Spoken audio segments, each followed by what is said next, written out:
नमस्कार। मैं बात करने जा रहा हूँ 19वीं सदी की, जब भारत आज़ाद नहीं हुआ था। मौजूदा जाति व्यवस्था महिलाओं के प्रति बेहद दमनकारी थी। महिलाओं को भद्देपन का सामना करना पड़ता था।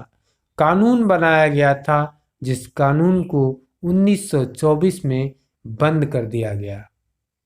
भारत कई राज्यों में बटा हुआ था, अलग अलग स्टेट थी और उस स्टेट में एक स्टेट था त्रावणकोर।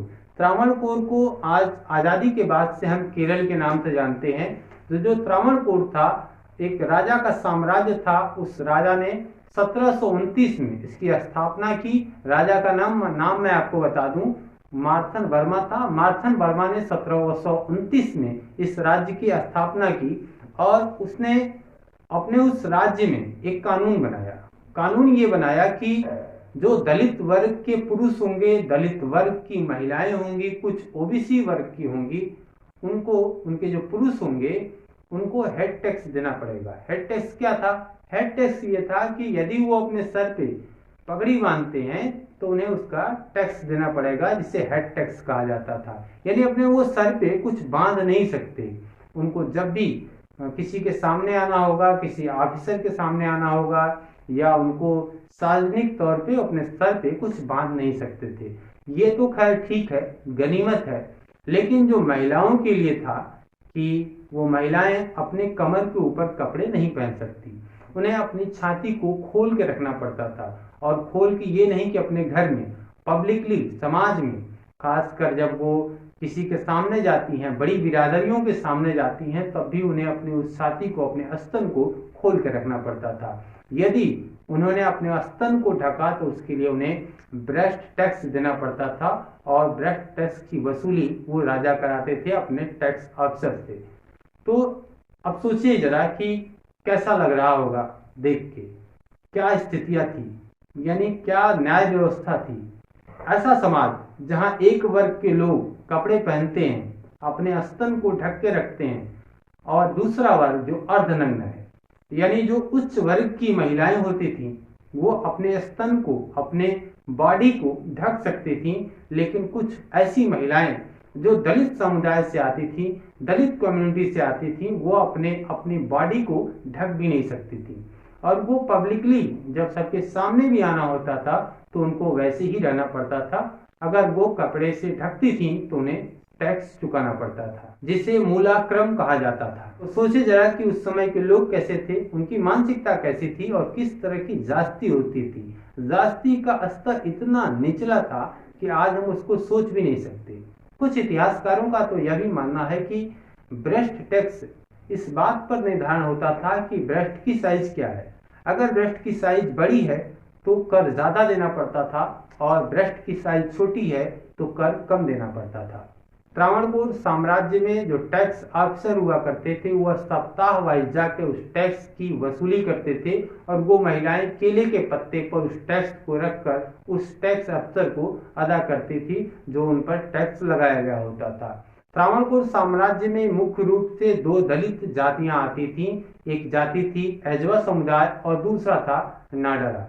तो एजवा जो समुदाय था, उसमें एक ऐसी महिला जिसने यह तय कर लिया कि वो ब्रेस्ट टैक्स नहीं देगी, और वो बहादुर महिला थी। उसको वहां पे आज केरला में उसे जब भी बच्चों को पढ़ाया जाता है तो ठीक उसी तरह जैसे लक्ष्मीबाई की बहादुरी का पाठ पढ़ाया जाता है, उसी तरह उसकी बहादुरी के बारे में बताया जाता है। तो आगे इस कहानी को सुनिए, मैं आपको बताऊं कि उस एजवा समुदाय की वो कौन महिला थी। वो महिला जो थी उसका नाम था नागेली।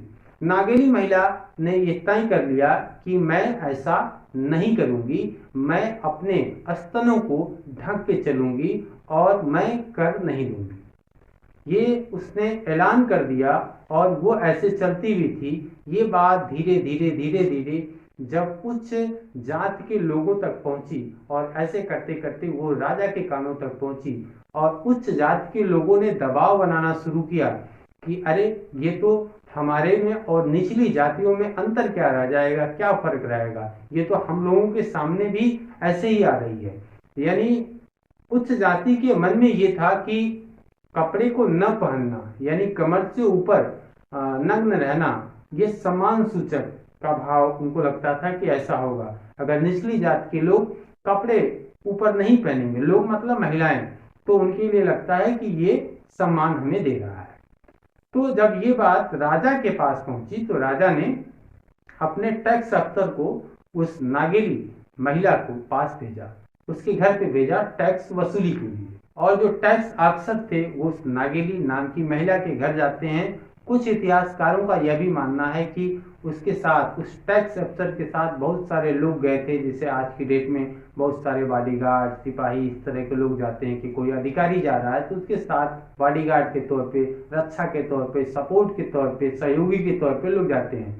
तो इस तरह से कुछ लोग भी उसके साथ गए हुए थे कि दबाव बनाया जाएगा और टैक्स को वसूला जाएगा।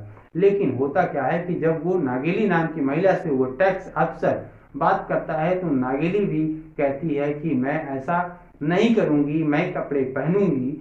और इस पर उन दोनों के बीच में काफी बहस होती है। बहस होती है, उसे टॉर्चर किया जाता है, उसे जाति सूचक शब्द की टिप्पणियां की जाती हैं। और वो जो साथ में गए लोग होते हैं वो ये दबाव बनाते हैं, टैक्स अफसर ये दबाव बनाता है कि तुम्हें टैक्स तो देना ही होगा। और ये बात सुनकर वो नागेली घर के अंदर जाती है। और घर के अंदर जब जाती है तो इन टैक्स अफसर को लगता है कि वो गई है और टैक्स लाके देगी। वो नागेली अंदर जाती है और अंदर से जब बाहर आती है तो जितने लोग वहां खड़े थे उनके होश उड़ जाते हैं, वो चौंक जाते हैं। हुआ क्या है कि उस नागेली ने चाकू से अपने स्तन को काट कर केले के पत्ते पर लाकर पेश करती है कि मेरे पास टैक्स देने के पैसे नहीं हैं, तो अगर इस बात का ही टैक्स देना है तो ये न रहेगा, न मुझे टैक्स देना पड़ेगा। और इसके बाद विद्रोह होता है, एजवा समुदाय में विद्रोह हो जाता है। और वो महिला जिसने टैक्स काटा था नागेली, वो चूंकि ब्लीडिंग ज्यादा हो गई थी और थोड़ी देर बाद वो मर जाती है। इसके बाद वो राजा जब विद्रोह को देखते हैं कि ये तो एजवा समुदाय में काफी विद्रोह हो गया, तो उन्होंने उस एजवा समुदाय से उस टैक्स को हटा दिया। घटना थी 1803 की, जब एजवा समुदाय से ब्रेड टैक्स को पूरी तरह से हटा दिया गया। लेकिन जो दूसरा समुदाय था, नाडरा समुदाय, इसमें धीरे धीरे ये बात आने लगी कि वो क्रिश्चियन धर्म को अपनाने लगे, क्योंकि 1857 की क्रांति के बाद वो धीरे धीरे अपने आप को ब्रिटिश हुकूमत पुनः स्थापित कर रही थी। और वो जो नाडरा समुदाय था वो क्रिश्चियन की तरफ अपना धर्म परिवर्तन कर रहा था, ताकि वो उनकी जो महिलाएं हैं नीचे से ऊपर तक पहन सकें और वो उनके बॉडी ढकी रहे। और कुछ इतिहासकार ये मानते हैं कि उस समय 2 महिलाओं का ब्रेस्ट टैक्स न देने की वजह से उनको फांसी पर चढ़ा गया था। और फांसी लगने के बाद नाडरा समुदाय ने विद्रोह कर दिया और उधर जो ब्रिटिश हुकूमत थी उसका प्रेशर आया, तो उस राजा को उस नाडरा समुदाय पर से भी ब्रेस्ट टैक्स को पूरी तरह से हटा दिया गया। लेकिन वहां पे जो अन्य दलित जातियां थी उनको भी ब्रेस्ट टैक्स देना पड़ता था, उससे उन्हें मुक्ति नहीं मिल पाई थी। लेकिन 1924 आते आते उस जो आज का केरल है, उस समय का जो त्रावणकोर था, उस पे से ब्रेस्ट टैक्स को पूरी तरह से हटा दिया गया। तो सोचिए कि ये सामाजिक भेदभाव का जो स्तर है, लोग कहते हैं कि यार सामाजिक भेदभाव थोड़ी था, उस समय विरोध क्यों नहीं किए, विरोध करना चाहिए था, ऐसा कुछ नहीं था, आगे नहीं बढ़े।